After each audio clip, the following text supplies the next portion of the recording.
Mjafton vetëm një ide e mirë për biznes, pasi për pjesën tjetër mendon qeveria. Me një linjë kredie prej 250 milion eurosh, pjesë e nismës dy fisho biznesin tënd, kryeministri Edi Rama premtoi mbështetje për bizneset, me synim për afrimin e tyre me standardet e Bashkimit Evropian.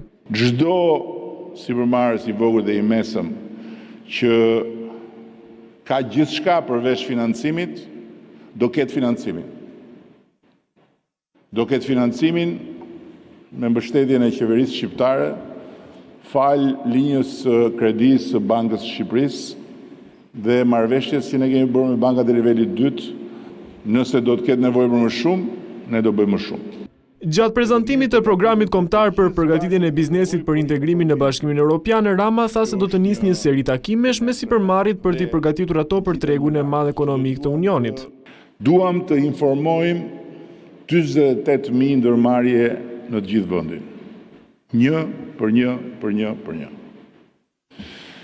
Duam të ngrem bashkarisht një platformë kombëtare të mbështetjes biznesit dhe të krijojmë rrjetin kombëtar të ekspertëve dhe të konsulencës. Synimi sipas kreut të qeverisë është ndërtimi një ekonomie më konkurruese me produkte të certifikuara sipas standardeve të BE-s. Duam që të rrisim standardizimin dhe certifikimin sipas standardeve të BE-s dhe natyrisht në fund konkurrueshmërinë. Për vitin 2026, qeveria ka parashikuar më shumë fonde për bizneset dhe sipërmarrësit përmes instrumenteve si Banka Shqiptare e Zhvillimit, Garancia Sovrane, si dhe një fond prej 6 milion eurosh për mbështetjen e ideve inovative të sipërmarrësve të rinj.